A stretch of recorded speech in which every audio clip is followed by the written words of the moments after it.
శ్రీమాత్రే నమః, శ్రీ గురుభ్యో నమః. తదుపరి ధనుసు రాశి. 2025 సంవత్సరం జూన్ నెలలో ధనుసు రాశి వారికి మంచి ఫలితాలు గోచరిస్తూ ఉన్నాయి.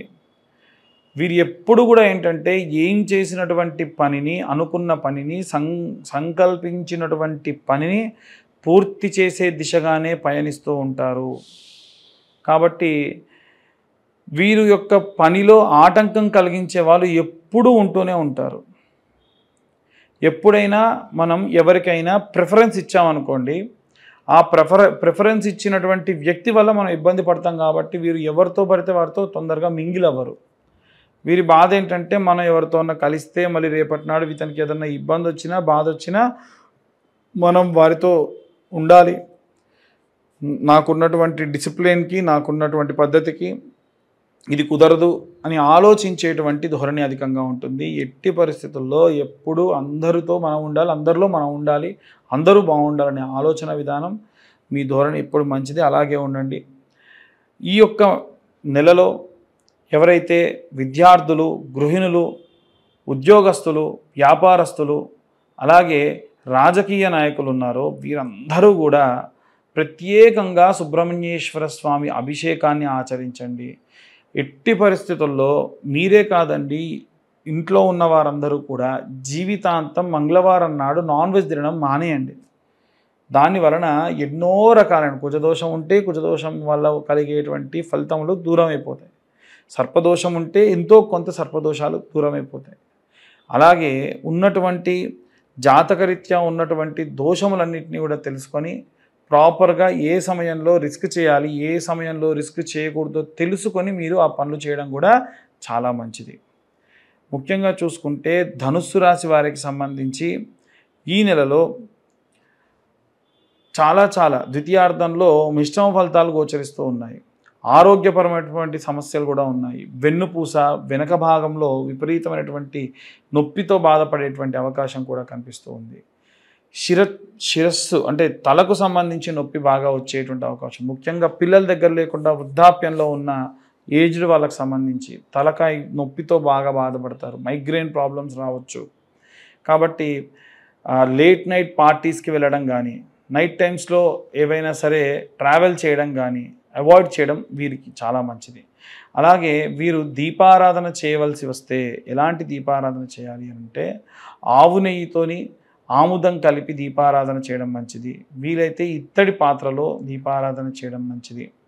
అలాగే చదవాల్సినటువంటి మంత్రం ఏమిటి అంటే దేవనాంచ ఋషీనాంచ గురుంకాంచన సన్నిభం బుద్ధిమంతం త్రిలోకేశం తం నమామి బృహస్పతిం. అంటే బృహస్పతికి సంబంధించినటువంటి మంత్రం చాలా మంచిది. బృహస్పతి గ్రహం వీరికి ఎప్పుడూ కూడా శక్తినిస్తారు. చాలామంది ఏమనుకుంటారంటే బృహస్పతి గ్రహానికి సంబంధించి అదేంటండి ఇతను గురుగ్రహానికి సంబంధించి చెప్తారు, మరి ఇబ్బందులు ఎందుకు వస్తాయనంటే బంగారం ముద్దగా ఉన్నటువంటిది ఆర్నమెంట్ అవ్వాలి అంటే కాలాలి, దాన్ని మోల్డ్ చేయాలి. అలా చేసేటువంటి వాడే గురువు. ఆ గురుగ్రహమే బృహస్పతి. కాబట్టి మిమ్మల్ని ఇబ్బంది పెట్టినా, మిమ్మల్ని ఏదైనా సరే బాగా ఇరుకాటంలో పెట్టిన అవన్నీ కూడా మీరు ఒక మంచి ఆర్నమెంట్గా మారడానికి బృహస్పతి గ్రహం చేసేటువంటి పని అని ఆలోచించండి. అందుకే ఆయన మంత్రంలో కూడా ఉంటుంది, సదాచార్యాయ సత్య సంభాషణాయ సురపూజితాయ బాలారిష్టాన్ జాతకారిష్టాన్ నాశయ సుఖమారోగ్యమైశ్వర్యం ధాపయ. కాబట్టి అందరూ కూడా చెప్పిన విధంగా పాటించి మంత్రపఠనం చేయండి. ఇవన్నీ కూడా గోచారరీత్యా చెప్పేటువంటి విషయంలో మాత్రమే. పూర్తిగా జాతకం విశ్లేషణతో కావాలి అంటే కింద ఉన్న నెంబర్కి కాల్ చేసి డీటెయిల్గా మీ జాతకం గురించి తెలుసుకోండి. ఇక అందరూ కూడా ఎలాంటి రెమెడీస్ పాటించాలనే విషయాన్ని ఇప్పుడు మనం తెలుసుకుందాం. మనం ఇప్పటి వరకు కూడా విద్యార్థులకి, అలాగే గృహిణులకి, అలాగే ఈ ఉద్యోగస్తులకి, వ్యాపారస్తులకు సంబంధించి ఎలా ఉండబోతుందనే విషయాన్ని తెలుసుకుందాం. ముఖ్యంగా జూన్ నెల మనకి ఎంతో విశేషమైనటువంటిది. జూన్ నెలలో జూన్ 1వ తారీఖు స్కంద షష్ఠి, అలాగే 3వ తారీఖు వచ్చేసి మనకు ధూమావతి అమ్మవారి యొక్క జయంతి, 6వ తారీఖు నిర్జల ఏకాదశి, దాంతోపాటుగా గాయత్రి మాత యొక్క జయంతి కూడా. కాబట్టి విశేషమైనటువంటి ఈ నెలలో మనము ఏ దేవతారాధన ఏ విధంగా చేసుకోవాలనే విషయాన్ని ఇప్పుడు చూసుకున్నట్టయితే ఇంట్లో ఉండేటువంటి గృహిణులు నెలంతా కూడా వీలైతే వారికి మెన్సెస్ ప్రాబ్లం ఉన్న రోజులు తప్ప మిగిలిన రోజులలో ధూమావతి అమ్మవారికి కానీ గాయత్రి మాతకి కానీ, అంటే మీరు గాయత్రి మంత్రం చదవాలని కాదు కానీ అలా అమ్మవారికి సంబంధించి శ్లోకం ఉంటుంది, ఆ గాయత్రి మాత యొక్క శ్లోకాన్ని చదువుకున్న విశేషమైనటువంటి సత్ఫలితాలు పొందుతారు. అలాగే ఈ రాశిలో ఉన్నటువంటి వారనే కాకుండా ద్వాదశ రాశుల వారు కూడా ఇంట్లో ఒకరికి ఇబ్బంది ఉంటే మిగిలిన వారికి కూడా ఇబ్బందే. కనుక మనం చూసుకున్నట్టయితే ఈ ద్వాదశ రాశులలో కూడా అర్ధాష్టమ శని దోష ప్రభావం వలన మిథున రాశి వారు, అష్టమ శని దోషం వలన తులారాశి వారు, అలాగే ఏలిన నాటి శని ప్రభావం వలన ఉన్నటువంటి మకర కుంభ మీన ఇప్పుడు వచ్చేటువంటి రోజులలో మేషరాశి వారికి ఇబ్బంది ఉంది. అంటే ఉన్న 12 రాశులలో 6 రాశుల వారికి కూడా ఈ యొక్క శనిగ్రహం వలన వచ్చేటువంటి కాస్త ఇబ్బందులు ఉన్నాయి. కనుక వచ్చేటువంటి ప్రతి ఒక్క శనికి సంబంధించిన రోజుని కూడా పురస్కరించుకొని విశేషమైనటువంటి పూజా జాగ్రత్తలు చేసుకోవడం మంచిది. ఈ నెల ప్రారంభానికంటే ముందే మనకు అమావాస్య అంటే వైశాఖ అమావాస్య నాడు విశేషంగా శని జయంతి ఉంది. ఆ రోజున తిల తైల అభిషేకములు కూడా ఆచరించడం ఎంతో శ్రేష్టము. అలాగే వీరందరూ కూడా గృహిణులైతే గాయత్రి మాతకి, అలాగే విద్యార్థి దశలో ఉన్నటువంటి వారు మేధా దక్షిణామూర్తి స్తోత్రాన్ని చదవడము, అలాగే ఎవరైతే ఉద్యోగస్తులు ఉన్నారో విశేషంగా ఉద్యోగస్తులు స్వామివారికి వెంకటేశ్వర స్వామివారికి సంబంధించి ఆరాధన చేయడం మంచిది. వ్యాపారస్తులందరూ కూడా మహాలక్ష్మి, మహాకాళి, మహాసరస్వతి అమ్మవార్లను ఈ నెలంతా కూడా అర్చించడం, పూజించడం విశేష సత్ఫలితాలు పొందుతారు.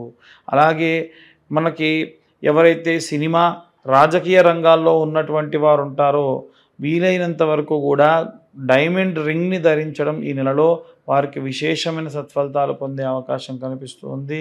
అలాగే ఎవరైతే ఈ యొక్క రైతులు, చేతి వృత్తులు, కుల వృత్తులు చేసేటువంటి వారు ఎవరైతే ఉన్నారో వారు విశేష సత్ఫలితాలు పొందవచ్చు.